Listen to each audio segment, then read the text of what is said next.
Estamos na série Salmos para Viver, mergulhando nessas orações, nesses hinos, no livro de Salmos que tanto nos ensinam a respeito de como orar, de como sentir, de como nos relacionar com Deus a partir da oração e da sua santa palavra. E tem sido preciosa essa jornada. Amém? Vamos lá? Salmo de número 139. Diz assim a palavra do Senhor. Senhor, Tu me sondas e me conheces. Sabe quando me sento e quando me levanto. De longe conheces os meus pensamentos. Observas o meu andar e o meu deitar e conhece todos os meus caminhos. A palavra ainda nem chegou à minha língua e Tu, Senhor, já a conheces toda. Tu me cerca por todos os lados e põe a Tua mão sobre mim. Tal conhecimento é maravilhoso demais para mim. É tão elevado que eu não posso atingir. Para onde me ausentarei do Teu Espírito? Para onde fugirei da Tua face? Se subo aos céus, lá estás. Se faço a minha cama no mais profundo abismo, lá estás também.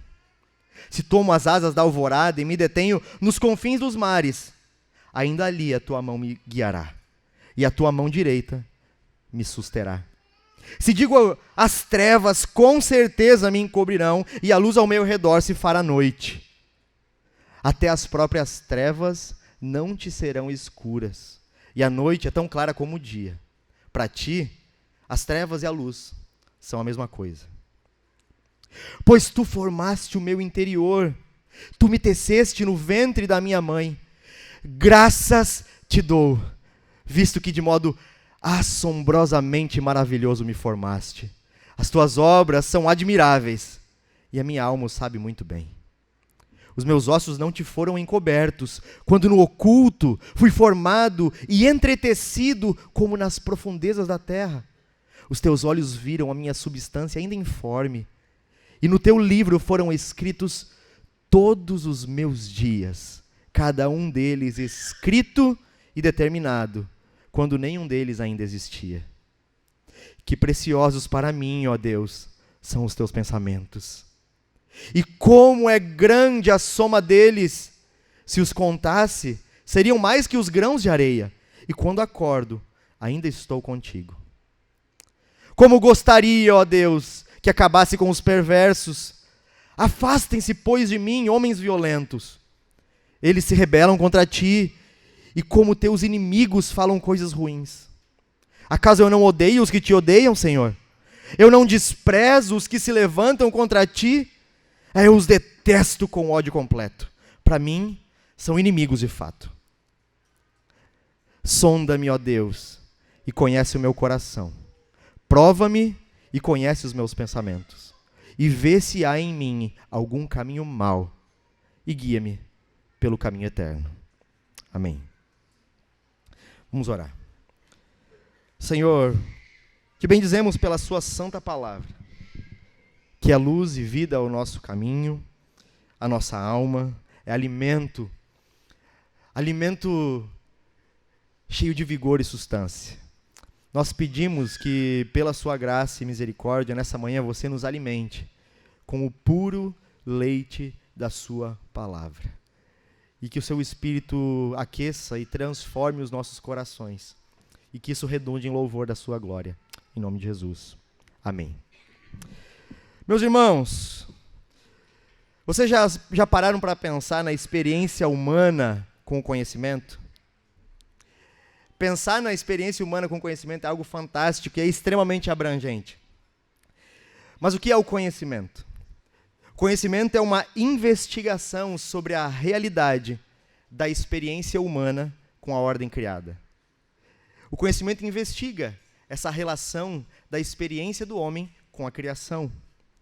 E a humanidade tem desenvolvido muito conhecimento ao longo da história. Pesquisadores falam que a cada 8 anos, todo o conteúdo de conhecimento que existe é dobrado. A cada 8 anos.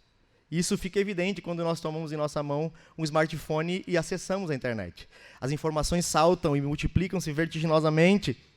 Mas até que ponto, ou quanto, nós conseguimos armazenar de conhecimento?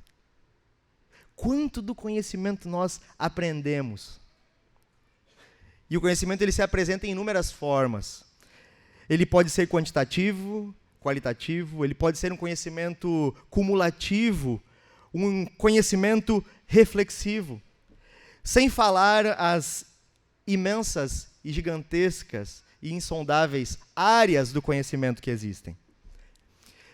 Mesmo o nosso cérebro sendo um potente órgão, capaz de aprender, de tomar em si mesmo uma grande quantidade de conhecimento, de reter conhecimento, essa quantidade, ela ainda não foi calculada totalmente. Na verdade, estamos longe de conhecer as fronteiras do cérebro humano, ainda que pesquisadores passem longos anos estudando, não é mesmo? Sabemos que ele funciona de algumas formas, mas estamos longe de saber como, de fato, ele é de maneira exaustiva. Então, dessa breve introdução, duas coisas nós podemos concluir. A primeira é, nós não sabemos exaustivamente como o nosso cérebro funciona. E a segunda é que se não temos conhecimento completo nem do nosso próprio cérebro, quanto mais conseguimos conhecer todas as coisas que existem. Agora imagine comigo, nessa mesma linha de raciocínio, um ser distinto de nós, totalmente capaz, cheio de poder, infinito, insondável, um ser elevado, capaz de conhecer plenamente todas as coisas. Deus é esse ser que nós acabamos de imaginar, plenamente capaz, e conhece verdadeiramente todas as coisas.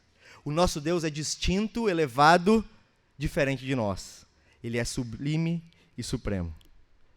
Há uma distinção clara entre a nossa capacidade e a capacidade de Deus. Aqueles que não conhecem nem mesmo a si mesmos e o Deus que conhece plenamente todas as coisas.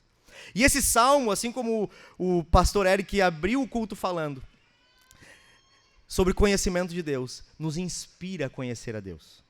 Como então nós devemos saborear e nos aproximar desse salmo? Eu gostaria de trazer 3 pontos para nos conduzir nessa manhã a nos aproximarmos desse salmo. Primeiro, precisamos entender que verdadeiramente o Deus revelado na Escritura é Criador, sustentador de todas as coisas. Ele é santíssimo, ele tem todo o poder e majestade, e ele é, segundo a Escritura mesmo revela, conhecedor, de fato, em sua plenitude de todas as coisas. E esse Deus, revelado na Escritura, está em aliança com o seu povo. Comigo e com você. Ele tem uma aliança conosco. Esse é o primeiro ponto para nos aproximarmos desse salmo. O segundo, para saborearmos esse salmo, é que devemos ter um senso de relação com Deus, baseado na confiança. Na confiança de que Deus, como a Escritura fala, conhece todas as coisas. Esse senso de relação baseado na confiança deve nos ajudar a ler esse salmo e degustá-lo. E por fim, nos aproximar dele com admiração. Porque é assim que o salmista fica ao descobrir o conhecimento maravilhoso de Deus, que o Salmo 139 revela. Ele fica admirado em como Deus é maravilhoso. Então, assim nós devemos nos aproximar desse salmo, meus irmãos, com admiração, com um senso de relação íntima com Deus, baseado na confiança de que Ele conhece todas as coisas, e sabendo que esse Deus todo-poderoso, capaz, está em relação de aliança conosco. Amém? Vamos avançar. O autor desse salmo é Davi. E esse salmo é considerado uma das maiores pérolas do saltério. Quem cantou hoje de manhã comigo a canção 139 fala exatamente sobre esse salmo. É um dos salmos mais belos da Escritura. E esse salmo ele se trata de uma reflexão teológica de Davi. Davi faz uma reflexão teológica aqui. Mas uma reflexão teológica que está enraizada na experiência real e pessoal do salmista com Deus. Davi faz uma reflexão teológica a partir das raízes da relação com Deus, da experiência visceral e prática da vida real. Ele considera então a onisciência, a onipotência e a onipresença de Deus, do nosso Senhor, em relação às suas necessidades. Esse salmo traz a teologia para o chão da fábrica. A teologia do campo das ideias, do pensamento, para a vida real, aplicada à necessidade prática do salmista. Vamos avançando? Vamos iniciar então falando dessa primeira estrofe, que vai do capítulo, do verso 1 ao verso 6. Se você gosta de anotar, a primeira estrofe do verso 1 ao verso 6 fala a respeito da onisciência de Deus. O Deus onisciente. E na teologia, meus irmãos, a onisciência é descrita como o conhecimento imediato das coisas. O conhecimento imediato é a onisciência. O que isso significa? Que é um conhecimento sem mediadores. Não há mediação do conhecimento onisciente de Deus. Deus não precisa, como nós, de livros, de pessoas que o ensinem. Deus conhece plena e exaustivamente todas as coisas de imediato, sem mediadores. Esse é o nosso Deus onisciente. O nosso conhecimento é mediado, o de Deus não. E o verso 1, o salmista vai falar: Senhor, tu me sondas e me conheces. Aqui é interessante, ele está contrapondo Deus, o conhecedor, o observador, e ele mesmo, o observado. E é maravilhoso esse contraste que o salmista faz. Quando ele fala, tu me sondas, ele está dizendo, Senhor, você investiga nos mínimos e detalhes e da maneira mais minuciosa todo o meu agir e todo o meu pensar. Tudo o que eu sou está sobre a mesa e você investiga e conhece todas as coisas. E como resultado desse conhecimento, Senhor, dessa investigação, dessa sondagem, tu me conheces. Porque tu me sondas, tu me conheces. E é assim que o salmista está diante de Deus. E é maravilhoso ver esse contraste entre o observador e o observado, entre Deus e o salmista, entre Deus e nós, porque revela quem nós somos e quem Deus é. Nós não sabemos e não conhecemos as profundezas do nosso próprio ser, as nossas próprias motivações, os nossos próprios anseios, nós não conseguimos discernir nem mesmo isso. Mas Deus, diferente de nós, nos conhece melhor do que nós mesmos. Ele nos conhece plenamente, assim como o salmista revela, tu me sondas e tu me conheces. Eu não. E partindo dessa afirmação, ele começa a desdobrar como o Senhor o conhece. E ele fala assim no verso 2, tu sabes quando me sento e quando me levanto. Acompanhe no texto comigo o verso 2. De longe conheces o meu pensar. Sentar e levantar aqui se referem às atividades do salmista. É como se ele dissesse, Senhor, você conhece todas as minhas atividades diárias. Você conhece toda a minha programação, toda a dinâmica da minha vida. Você conhece a minha agenda. Você conhece a minha agenda, Senhor. E ele se admira quando ele prossegue e fala, não só isso, você não apenas vê, conhece meus movimentos, mas você de longe discerne o que eu penso. Não apenas o meu exterior, você conhece por dentro totalmente o meu ser. Aquilo que ninguém vê, você conhece. E quando ele fala de longe, ele distingue, ele fala, Deus, você é tão elevado e tão supremo, um ser que habita a eternidade, excelso e maravilhoso, estende um olhar totalmente condescendente para com um ser humilde. Você é compassivo. Você mesmo excelso e elevado olha para mim. E de longe, quando olha, você discerne os meus pensamentos. Completamente. Meus irmãos, nós produzimos por dia mais de 10 mil pensamentos. E Deus conhece plenamente cada um deles. E eu garanto que os nossos pensamentos não são como os pensamentos de Deus. Os nossos pensamentos não são pensamentos de bem e de paz.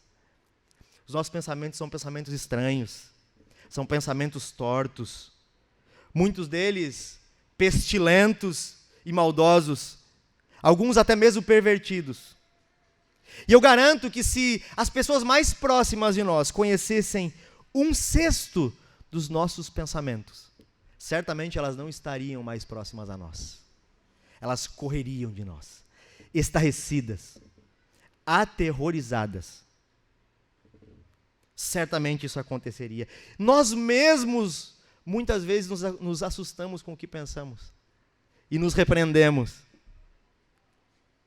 Mas o que é intrigante, assombroso e incrível é que mesmo Deus, santo, santo, santo, totalmente bom e belo, conhecendo todos os nossos pensamentos, todas as nossas motivações e anseios, ainda assim, Ele nos ama, não nos abandona e permanece conosco.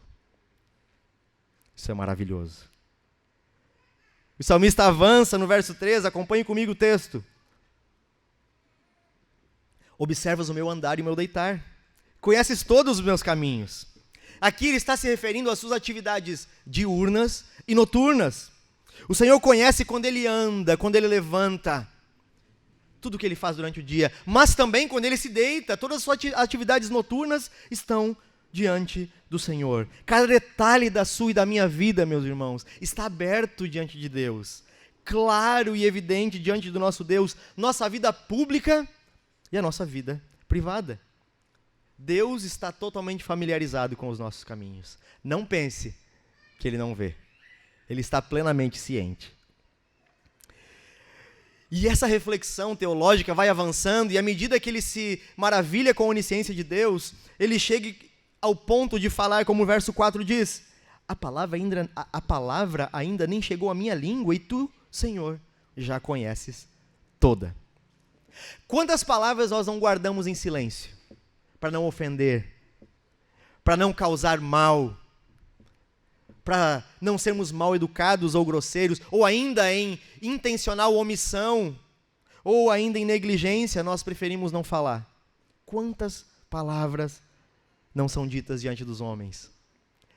Mas ainda que os homens não vejam e conheçam essas palavras que não foram verbalizadas, o nosso Deus conhece cada uma delas. Quando nós falamos, meus irmãos, em público, quando nós proferimos um discurso, um raciocínio, para a palavra que está saindo, já tem 8 palavras na sequência engatilhadas.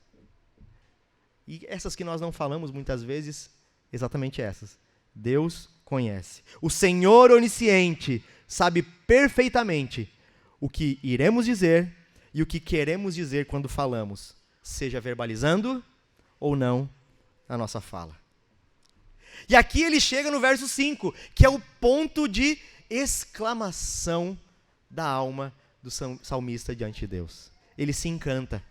Nessa reflexão a respeito da onisciência de Deus, na prática da sua vida, no conhecimento que Deus tem dele, que revela o conhecimento de Deus para ele, ele chega e exclama, tu me cercas, Senhor, por todos os lados e põe a tua mão sobre mim. Agora o salmista está adiantando o conteúdo da próxima sessão. E ele está atribuindo a onipresença de Deus, o Deus que o protege, que está com as mãos ao redor dele. Ele atribui a onisciência de Deus à sua onipresença. Porque Deus está presente, ele conhece todas as coisas. Mas ele vai discorrer no verso 7 em diante a respeito disso. Aqui a ideia do salmista é que Deus o envolve com as suas mãos. Completamente. Não há uma brecha sequer. Deus está envolvendo o salmista pela frente e por trás. E não só isso, mas a sua mão está sobre ele. A não ser que Deus tenha 3 mãos, ele faz uma conchinha, ele protege o salmista. Ele está debaixo do esconderijo do Altíssimo. Isso pode ser um assombro para aqueles que não amam a Deus e não o conhecem, mas ao salmista não. O salmista se sente aninhado debaixo das mãos protetoras do Senhor. Protegido dos ataques das trevas, protegido das investidas do mal. A mão que o Senhor coloca sobre ele serve para limitar o salmista, para que ele não passe do limite imposto pela mão divina. Nos guarda, nos protege, mas nos coloca limites seguros. Meus irmãos, minhas irmãs, nós somos completamente transparentes para Deus. Quando Deus olha cada um de nós, Ele nos vê translúcidos, nada escondido. Não há coisa alguma que passe despercebida à ciência de Deus.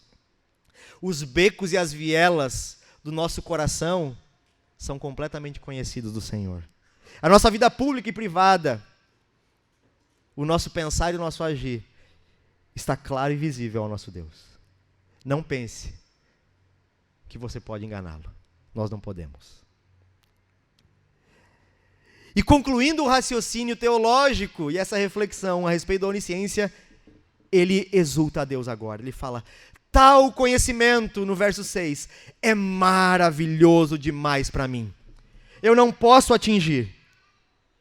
Eu não consigo compreender. Tal conhecimento de Deus a respeito dele faz com que ele exclame: Senhor, isso é maravilhoso demais. Não há como não exultar a você. Diante da poderosa onisciência do Senhor, aplicada à experiência do salmista, ele exclama: Senhor, não há nada mais belo e mais caro do que a sua presença e quem você é, mesmo que incompreensível, que eu não compreenda. Ah, meus irmãos, ele nos conhece exatamente como o salmista descreve. E que grande refrigério a nossa alma isso é. Ele conhece-nos completamente. E mesmo assim permanece conosco. Você sabe por quê? Porque a bondade e a fidelidade de Deus não tem fim. Louvado seja o nosso Deus. E um parêntese importante nessa exclamação do salmista, quando ele diz: tal conhecimento é elevado demais, eu não consigo compreender. Nós podemos dizer que Davi fez boa teologia aqui. Davi fez boa e saudável teologia. E qual é a boa teologia? A boa teologia é aquela que se limita. A boa teologia é aquela que coloca limites nela mesma. Que entende a dimensão da mente teológica, limitada e humana.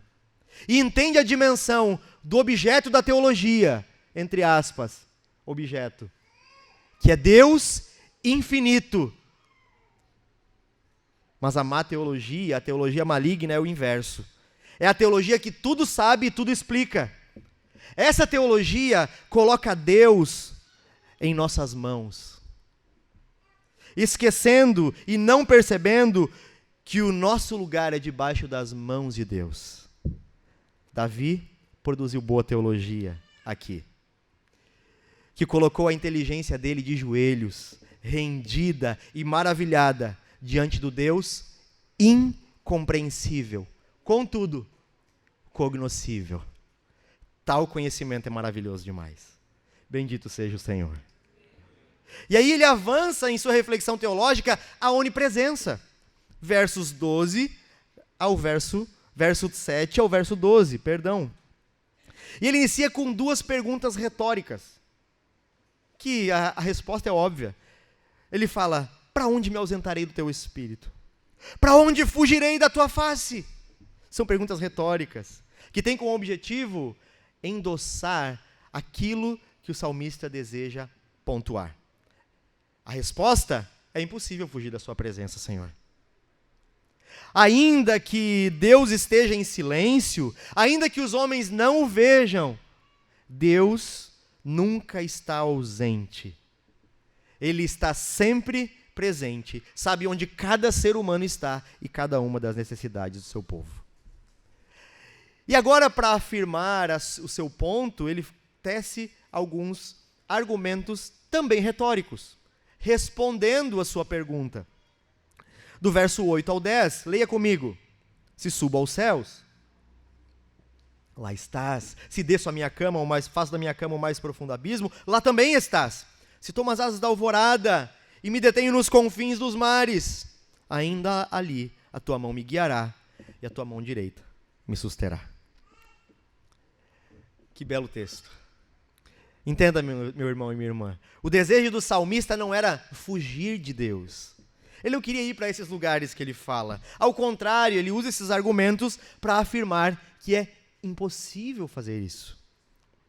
E ele então estabelece coordenadas, dizendo: suba, desça, vá à direita, vá à esquerda, norte, sul, leste, oeste. É impossível fugir da presença de Deus. Deus que está plena e completamente na menor partícula existente. E também plena e completamente no maior objeto, na maior estrutura conhecível. Deus que está preenchendo todas as coisas. Mas não confunda, Ele não é o sol, Ele não é a árvore, Ele não é a planta. Deus está, mas não é. Não somos panteístas. Deus preenche todas as coisas. Como é difícil fugir de Deus, meus irmãos. E aí alguém pode dizer: já sei, tenho uma brilhante ideia. A escuridão vai me esconder de Deus. E é isso que os versos 11 e 12 falam. Se digo as trevas, com certeza me encobrirão. A luz ao meu redor se fará noite. Até as próprias trevas não te serão escuras. E a noite é tão clara como o dia. Para ti, trevas e luz são a mesma coisa. Meus irmãos, como nós somos tolos tantas vezes. Por incontáveis momentos nós julgamos estar escondidos de Deus. Quando fechamos a porta do nosso quarto. Quando apagamos as luzes e às escuras fazemos aquilo que é mal aos olhos de Deus. Ou ainda quando na escuridão de nós mesmos, distante dos olhos dos homens, praticamos aquilo que é detestável ao Senhor. Me diga, o que adianta? O que adianta apagar as luzes, fazer as escuras, quando Deus está vendo as claras, tudo ao nosso lado, como uma testemunha? Nos falta consciência da sua presença. Deus está presente. É impossível fugir dele. Deus é luz. Ele é a luz do mundo, a luz dos homens. A Escritura está repleta de luz. E quando a luz chega, as trevas são dissipadas. Sabe por que para Deus o dia e a noite são a mesma coisa? Porque Deus é luz. E na luz não há trevas. Ele dissipa as nossas trevas, mas ao mesmo tempo Ele está aí também quando as trevas e os dias escuros nos envolvem. Ele permanece ao nosso lado, nos iluminando com a sua luz poderosa. Lembre-se disso, meu irmão e minha irmã. O que é secreto na terra é um escândalo público no céu. O que é secreto na terra é um escândalo público no céu. Deus nos cerca pela frente e por trás. Sua mão está sobre nós. E o nosso sentimento é o mesmo do salmista. Assim eu espero. Estamos confortáveis nos braços do nosso Deus. Aleluia por isso, amém? Vamos avançando. A terceira estrofe do Salmo, verso 13 ao verso 18, fala a respeito da onipotência de Deus. Nessa terceira estrofe, o salmista observa agora a onipotência de Deus. O Deus criador de todas as coisas. Se antes ele estava no plano geral, agora ele vai para o plano específico. Se ele estava no aspecto da geografia ampla, ele desce ao aspecto da biologia agora, mais próximo. Agora os olhos do salmista se detêm sobre a formação do seu ser, como Deus, de maneira intrigante, se envolveu na sua formação.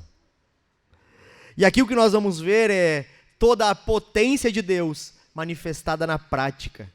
Toda a potência de Deus manifestada na relação pessoal.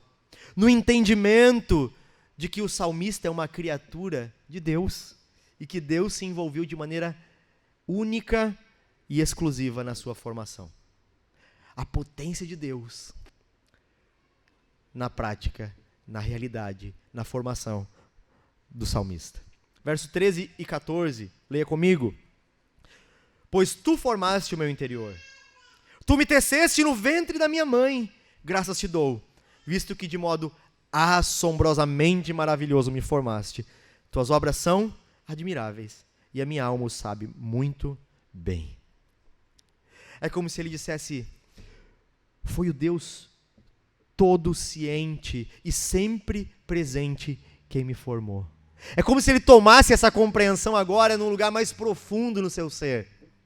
Não na esfera do conhecimento cognitivo, mas isso desce e é degustado, é digerido pelo seu ser. E ele fala, o Deus todo ciente e sempre presente me formou. Ele me gerou desde a parte mais profunda e interior do meu ser, me tecendo como um tecelão faz, fio a fio, detalhe a detalhe. Foi exatamente assim que você foi formado. Exatamente assim. Como que tricotado fio a fio, feito nos mínimos detalhes, por um Criador pessoal, cuidadoso, criativo, que te fez de forma única. Não há ninguém como você. Um Criador que se envolveu e que modelou você e segue modelando desde o ventre. Isso é a onipotência de Deus. O Deus excelso, o Deus todo-poderoso, se envolvendo com a sua criação de maneira pessoal e imanente. Deus transcendente, sendo imanente e tocando em nosso mais íntimo, nossa mais íntima estrutura. E Davi está espantado com isso.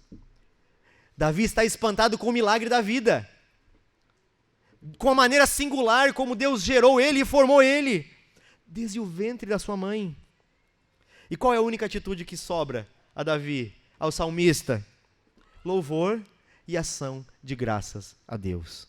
Ele fala, graças te dou, porque de modo assombrosamente maravilhoso eu fui feito. Cada detalhe, cada célula com características específicas, com um código de DNA, 1,7 metro de fio de DNA em cada célula, mais de 60 trilhões de células no nosso corpo, 102 bilhões de quilômetros se esticarmos essa linha DNA de cada pessoa. Assombroso. Estou extasiado. Como são admiráveis as tuas obras, ó Deus. E ele segue refletindo a respeito da onipotência de Deus. Verso 15 e 16, acompanhe. Os meus ossos não foram encobertos, quando no oculto eu fui formado, e entretecido como nas profundezas da terra. Os teus olhos viram a minha substância ainda informe, e no teu livro foram escritos todos os meus dias, cada um deles escrito e determinado, quando nenhum deles existia. A ideia desses versos, meu irmão e minha irmã, é que aquilo que os pais do salmista fizeram em segredo, escondido dos olhos humanos, o Senhor conhecia perfeitamente. E Deus não precisou que o salmista nascesse para saber tudo sobre ele. Porque os olhos de Deus conheceram o salmista mesmo em seu estado embrionário, quando ele era apenas um pontinho de células. Mas ali já existia toda a potencialidade da vida. Nesse momento, todos os seus dias foram planejados e registrados, com antecedência por Deus, antes dele sair do ventre. Deus se importa com cada um de nós. Deus se importa com você, e você não é obra do acaso. E o seu valor não está porque você é bom ou boa, mas o que atribui valor a nós é que o próprio Senhor, Criador de todas as coisas, nos fez. E Cristo, o eternamente Filho de Deus Pai, se entregou na cruz e com o seu sangue nos recriou. Fomos planejados 2 vezes. Glória a Deus por isso. O nosso corpo é uma propaganda gritante e fantástica da onipotência divina. Amém? Os versos 17 e 18 chegam então, e o salmista novamente exclama: que preciosos para mim, ó Deus, são os teus pensamentos. Como é grande a soma dos teus pensamentos! Se eu os contasse, seriam mais que os grãos de areia. E quando acordo, ainda estou contigo. Veja, após essa longa reflexão teológica a respeito da onisciência, onipresença e onipotência de Deus, enraizado na vida real do salmista, tendo como fundamento a sua experiência pessoal com Deus e com a realidade, Davi entra nesse lugar de êxtase, mas um êxtase humilde e contemplativo, de alguém maravilhado pelo senso de grandeza e majestade de Deus. Ele fala: é grande demais para mim, é alto demais para mim, é insondável, eu estou estarrecido, é impossível, é como tentar contar os grãos de areia, só que mais são os seus pensamentos sobre mim. E ele começa a pensar nos pensamentos que Deus tinha a respeito dele, como Deus pensou nele quando o formou, como Deus pensa a respeito dele hoje. Quão insondáveis e infinitos são os pensamentos de Deus a respeito de cada um de nós. Como entender isso? Temos mais de 100 pessoas aqui dentro, e Deus teve pensamentos específicos e preciosos a respeito de cada um de nós. E os tem ainda hoje. Pensamentos de bem e não de mal, para nos dar o fim que Ele mesmo planejou para nós. Louvado seja Deus. E diante dessa realidade, ele fala: é impossível calcular e compreender isso. E chegamos novamente a um limite da teologia. Outra vez, é impossível compreender Deus. É impossível entender essa dimensão do Senhor. E em profunda humildade, Davi reconhece isso outra vez. Novamente, boa produção teológica. Meus irmãos, não existem respostas aqui. E nem pretensão do salmista em dar explicações lógicas para a compreensão exaustiva de quem Deus é e como Ele faz todas as coisas. Algo que satisfaça o nosso ego idolátrico moderno. Simplesmente ele cai de joelhos diante do conhecimento de Deus. Simplesmente ele reconhece que a sua mente finita jamais vai sondar o infinito. E ele está contemplando, adorando e rendendo graças a Deus. Quando o limite e a fronteira do nosso conhecimento bate na parede, não é para tentarmos investigar ainda mais fundo, é simplesmente para entendermos: a nossa mente é limitada, mas Deus é insondável e infinito. Graças por isso, Senhor. Se compreendêssemos Deus, Ele deixaria de ser Deus. Glória a Deus, porque Ele é insondável. Por fim, meus irmãos, chegamos a um ponto interessante. Há uma oração aí, verso 19 em diante. 2, na verdade. Mas essa primeira oração, do verso 19 ao 21, 22, parece que não cabe muito bem no contexto do Salmo, né? Parece que é estranho. Como eu gostaria, ó Deus, que acabasse com os perversos, afastem-se de mim, homens violentos. Eles se rebelam contra ti, e como teus inimigos falam coisas ruins. Parece que não cabe, mas é perfeitamente feita para esse momento. Porque quando o mundo do salmista está repleto de Deus, repleto do conhecimento de Deus, e quando o nosso mundo está repleto de Deus, o nosso desejo é que o mal seja eliminado. O nosso desejo é que os inimigos de Deus sejam calados e apenas aquilo que glorifica e exalta a Deus se manifeste. Essa oração cabe perfeitamente aqui. O salmista ora consternado, porque ele está se identificando com Deus, que tudo vê, tudo conhece e está em todos os lugares, e falando: Senhor, você vê todas as coisas. Você vê todas as coisas, isso não vai passar impune. Você está vendo, conhece e discerne. Haja com justiça nessa situação. Eles se levantam contra você. Sim, meus irmãos, tudo o que nós vimos anteriormente a respeito de Deus é de fato verdadeiro. real, belo. Mas quando nós também olhamos para a realidade, aqui, na terra, o que nós vemos é caos. Crimes, traições, guerras, mortes, escândalos, fome, doença. É isso que nós vemos. E o nosso coração deveria arder para que Deus fizesse justiça, para que Ele se manifestasse em glória. E o salmista relata que está acontecendo coisas assim lá. Pessoas se levantando intencionalmente contra Deus, deliberadamente contra Deus, de caso pensado. E ele está expressando uma justa indignação, uma justa ira contra os ímpios. Mas como ele manifesta isso? Em oração. A sua ira é manifestada em oração a Deus. Ele fala: quem me dera os perversos morressem. Quem dera você fizesse justiça. A parte de mim os homens violentos, eu não tenho parte com eles. Me dissocio deles. Como alguém dolosamente pode maquinar planos contra esse Deus que eu conheço, que eu amo? Senhor, faça algo, você tudo vê, tudo sabe. Elimine o mal, manifeste a justiça. E ele continua nos versos 21 e 22. Acaso eu não odeio, Senhor, os que te odeiam? Não desprezo os que se levantam contra ti? Eu os detesto com ódio completo. Para mim são inimigos, de fato. Os inimigos de Deus são inimigos do salmista. Eles não estão militando contra o salmista, mas o salmista, por estar do lado e na causa de Deus, pela causa de Deus, faz com que essas pessoas más agora são também seus inimigos.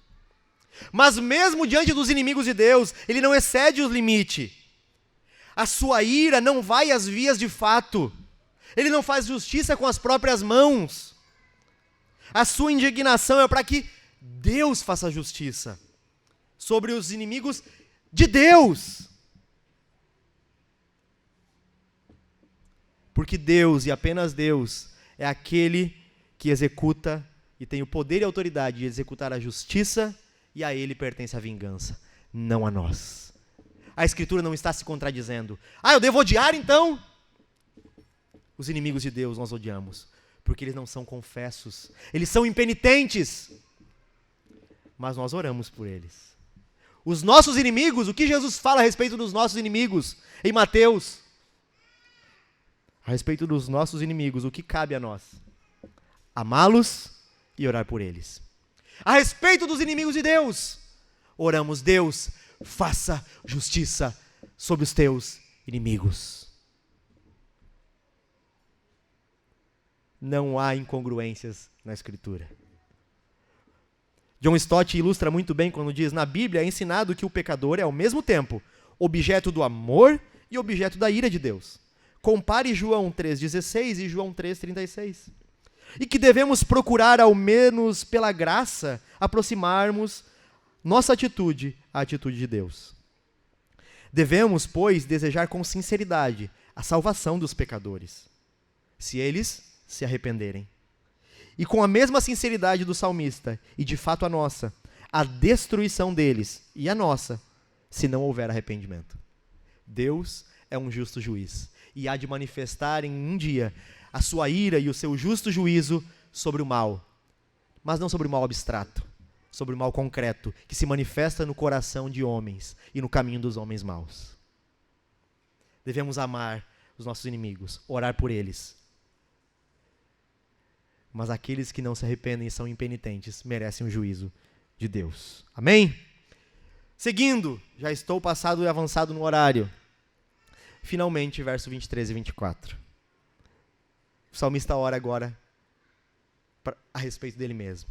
Fala assim: que bela oração. Sonda-me, ó Deus, e conhece meu coração. Prova-me e conhece os meus pensamentos.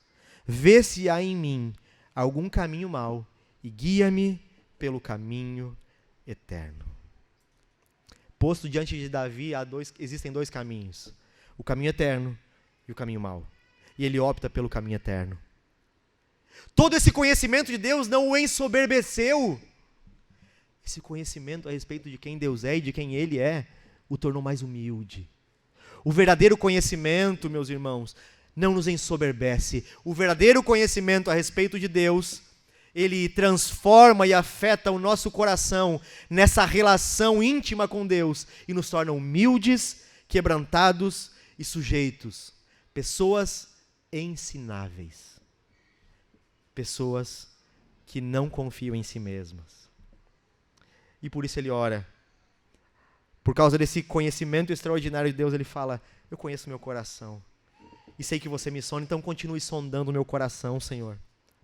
Revela o conhecimento que eu nem tenho a respeito de mim mesmo e prova os meus caminhos, meus pensamentos, porque eu não quero ser encontrado em algum caminho mau. Para que o meu coração não me engane e pensando que eu estou fazendo todas as coisas para a glória de Deus, eu esteja enganado, fazendo para a minha própria glória, defendendo a minha posição teológica, defendendo a minha reputação, fazendo as coisas pelo meu próprio ego ferido. Me ajuda, Senhor, porque eu não sou capaz. Por isso eu me rendo a você. O senso de grandeza e reverência, santidade de Deus, nos leva a orar falando: Senhor, de fato eu não consigo sozinho. Me ajuda. Que salmo majestoso. Sobretudo, esse salmo nos chama a conhecer a Deus, a conhecê-lo intimamente. Não é um salmo que nos reconforta quando a gente peca e foge de Deus. Não é isso que está falando, meu irmão. Eu sei que você canta e ora pensando nisso. Ai, eu errei, Deus vem e me abraça. Não, é um salmo que nos instiga. Conheçam a mim, conheçam o meu coração, conheçam o Deus que vocês servem e falam que amam, da mesma forma como eu os conheço. E encerrando, 2 aplicações práticas eu gostaria de trabalhar, que esse salmo nos chama, de maneira bastante clara, entre tantas que eu gostaria de falar.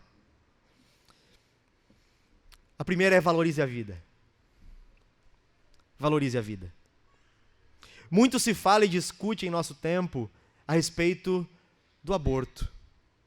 Muito se fala e se discute quando a vida inicia, antes dos 3 meses, depois dos 3 meses.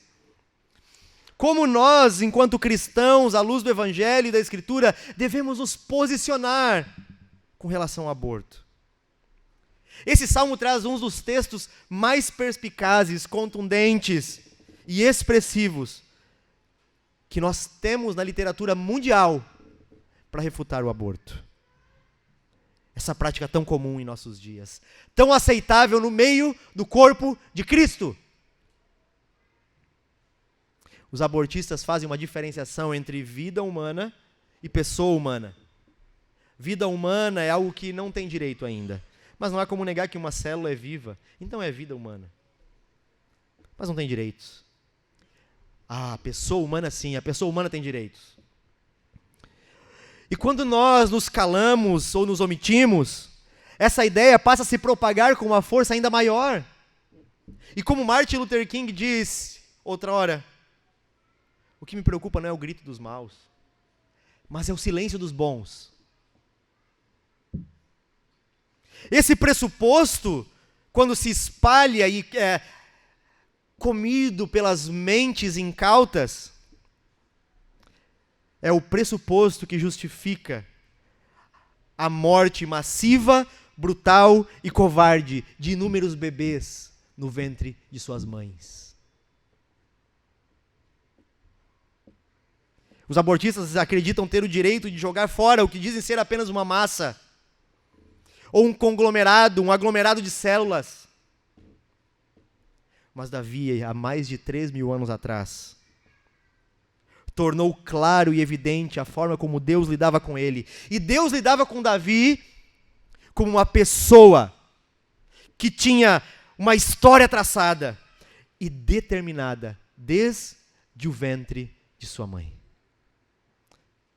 Os meus ossos não te foram encobertos, a minha estrutura estava visível. Quando no oculto fui formado e entretecido como que nas profundezas da terra. Se referindo ao útero materno, onde ninguém vê, como nas profundezas da terra, ninguém vê. Os teus olhos me viram, a substância ainda informe, e no teu livro foram escritos todos os meus dias, cada um deles escrito e determinado, quando nenhum existia. A estrutura humana, meus irmãos, se estabelece desde a fecundação, desde a concepção. Geneticistas confirmam que o DNA está lá, estruturalmente, perfeitamente programado, com todas as características necessárias e únicas a cada ser humano. Meus irmãos, a vida inicia na concepção. Entenda isso, cristão, a vida inicia na concepção. Davi denomina a si mesmo, à luz do conhecimento de Deus, como uma pessoa humana, que ainda sendo uma substância informe, no ventre da sua mãe, já era uma pessoa. Era como Deus o tratava. Nós precisamos reconhecer que Deus é o autor e o sustentador da vida, e apenas Ele tem autoridade para tirar a vida. Ouça com atenção, à luz da palavra de Deus, nós somos veementemente contra o aborto. E amamos a vida. Somos a favor da vida. Então valorize a vida. Ame a vida. Porque valorizar e amar a vida é valorizar e amar aquele que criou a vida. De maneira prática, meus irmãos. Ore por essa causa. Tenha compaixão das vidas que estão por um fio no ventre materno.